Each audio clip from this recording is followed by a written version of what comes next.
نہیں ہونی چاہیے. صحابہ کے پاس تھا، مال تھا تو اس کا حق ادا بھی کیا، صدقات بھی دی، زکوٰۃ بھی جو ہے ادا کی. تو ایک شخص تھا جس کا دل جو ہے وہ مال میں لگا اور اس نے کفر اختیار کر لیا، اور دوسرے نے اپنا مال اللہ تعالیٰ کے راستے میں خرچ کیا تھا.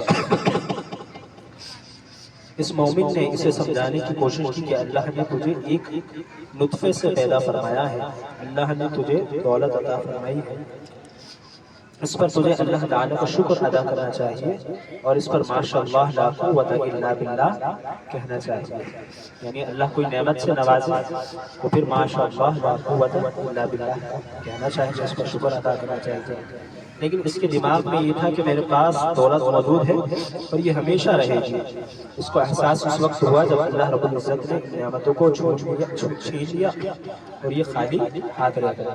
یعنی اللہ تبارک و تعالیٰ کیا فرماتا ہے، لئن شکرتم لازیدنکم، جب تم میرا شکر ادا کرو گے تو میں اس میں بڑھوتی کر دوں گا، بڑھا دوں گا. وَلَئِن كَفَرْتُمْ إِنَّ عَذَابِي لَشَدِيدٌ، اور اگر کفر کرو گے تو پھر جو اللہ رب العزت کا عذاب جو ہے وہ بڑا شدید ہے، دردناک عذاب ہے.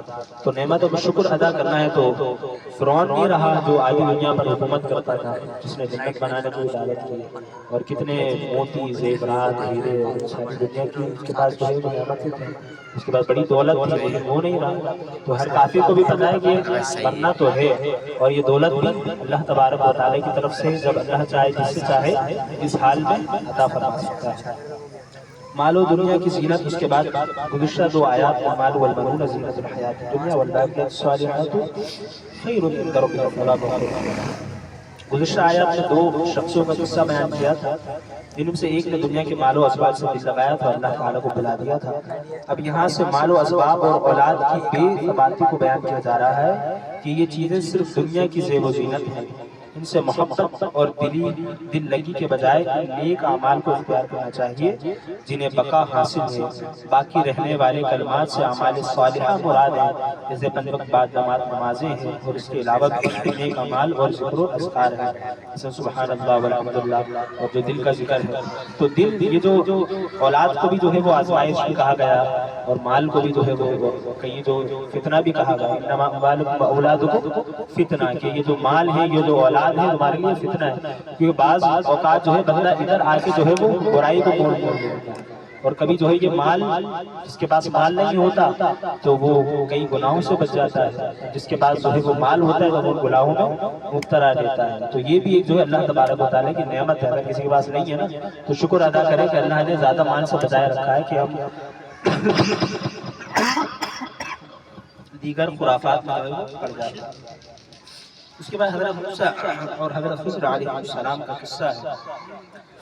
وَإِذْ قَالَ مُوسَىٰ لِفَتَاهُ لَا أَبْرَحُ حَتَّىٰ أَبْلُغَ مَجْمَعَ الْبَحْرَيْنِ أَوْ أَمْضِيَ حُقُبًا. حضرت موسیٰ علیہ السلام سے ایک مرتبہ کسی نے پوچھا کہ روئے زمین پر، بہت اہم ترین یہ واقعہ ہے اور کافی علماء اس کو بیان فرماتے ہیں حضرت موسیٰ اور حضرت خضر علیہ السلام کے قصے، کہ حضرت موسیٰ علیہ السلام سے ایک مرتبہ کسی نے پوچھا کہ روئے زمین پر اس وقت سب سے بڑا عالم کون ہے. کس سے پوچھا جا رہا ہے؟ حضرت موسیٰ علیہ السلام اللہ کے کون ہے؟ نبی ہیں، اللہ کے پیغمبر ہیں. ان سے پوچھا جا رہا ہے اس وقت دنیا میں سب سے بڑا عالم کون ہے، سب سے زیادہ علم والا کون ہے. حضرت موسیٰ علیہ السلام نے اپنے بارے میں فرمایا کہ یقیناً اللہ تبارک و تعالیٰ کے نبی ہیں. اور جب ان سے پوچھا جا رہا ہے کہ بھئی سب سے زیادہ علم والے کون ہیں، تو انہوں نے کیا کہا؟ اپنے حوالے سے فرمایا. اور یہ واقعے کے مطابق بھی تھا، کیونکہ نبی کے پاس سب سے زیادہ علم ہوتا ہے، حقیقت تھی. تو حضرت موسیٰ علیہ السلام نے کہا کہ میں ہی ہوں سب سے زیادہ اس وقت علم والا. لیکن اللہ تعالیٰ کو یہ بات پسند ہے. اب دیکھیں نبی ہے نا، ہاں صاحب شریعت ہے، شریعت کا نفاذ کرنے والے، اللہ کا احکامات پہنچانے والے، لیکن انہوں نے کیا کہا کہ میں ہوں سب سے زیادہ. لیکن اللہ کو زیادہ پسند ہے جو میں آ جاتی ہے نا کہ میں ہوں اور میں فلاں عالم، میں فلاں عالم، میرا مقام اور مرتبہ اور میرے لیول کا تو کوئی ہے ہی نہیں، میرے سامنے تو کیا بات کر رہا ہے، اس کو دیکھو اس کو دیکھو، اور میں یہ چیز ہوں میں وہ چیز ہوں. اللہ کو یہ چیز پسند نہیں. دیکھیں نبی ہے نا، اور اللہ کی بھی جو ہے اللہ کو یہ ادا پسند نہیں ہے، جبکہ حقیقت ہے نا. حضرت موسیٰ علیہ السلام جس دور میں ہیں اس وقت جو دور جاہلیت ہے اور سارے جو ہے وہ دیگر خرافات میں مبتلا، حضرت موسیٰ علیہ السلام توحید کا درس دے رہے ہیں، اللہ کی طرف بلا رہے ہیں، اللہ کی آیات سنا رہے ہیں، اللہ کے نبی یہ واقعی حقیقت ہے، کہہ رہے ہیں کہ میں ہوں علم والا، لیکن اللہ کو یاد پسند ہے، میں سے بچنا چاہیے، یہ بندے کو جو نا پورا خاک کر دیتی ہے میں، تو اللہ تبارک و تعالیٰ کو یہ بات پسند نہ آئی، بلکہ یوں کہنا چاہیے تھا کہ اللہ تعالیٰ ہی بہتر جانتے ہیں کہ سب سے بڑا عالم کون ہے، تو حضرت موسیٰ علیہ السلام کو حکم دیا گیا کہ حضرت خضر علیہ السلام کے پاس علم سیکھنے کے لیے جائیں، جہاں دو دریا ملتے ہیں، فوجدا عبدا من عبادنا آتیناہ رحمتا من عندنا وعلمناہ من لدنا علما۔ اللہ تبارک و تعالیٰ کے حکم سے پھر حضرت موسیٰ علیہ السلام کس کے پاس جا رہے ہیں؟ حضرت خضر یا خضر دونوں طرح پڑھ سکتے ہیں، اور حضرت خضر علیہ السلام کون ہے؟ اللہ کے ولی، اور جا رہا کون ہے؟ اللہ کے نبی۔ تو گویا اولیاء کے پاس جانا، ولی کے پاس جانا سنت انبیاء، اور حکم کس کا ہے؟ اللہ کا۔ لوگ کہتے ہیں کہ کیوں ولیوں کے پاس جاتے ہیں؟ تو حضرت موسیٰ علیہ السلام کو کون بھیج رہا ہے؟ کون بھیج رہا ہے؟ اللہ حکم فرما رہے جاؤ میرے فلاں بندہ سے بھیجو، فوجد عبدا من عبادنا آتیناہ رحمتا من عندنا وعلمناہ من لدنا۔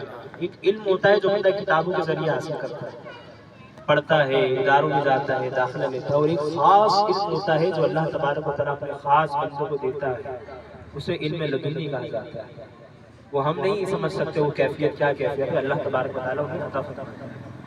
تو حضرت موسیٰ علیہ السلام اور ان کے جو خلیفہ تھے حضرت یوشع بن نون علیہ السلام، آپ نے کہا کہ اللہ کی طرف سے حکم ہے تو ادھر جانا ہے، ان کی تلاش میں نکلنا ہے، اور قرآن نے کیا اشارہ کیا تھا؟ جہاں دو دریا ملتے ہیں تو نکل گئے۔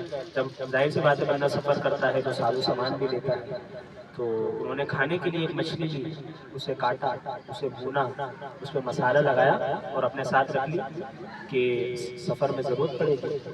تو ایک مقام آیا جسے مجمع البحرین کہتے ہیں، جہاں دو دریا آپس میں ملتے ہیں، وہاں حضرت موسیٰ علیہ السلام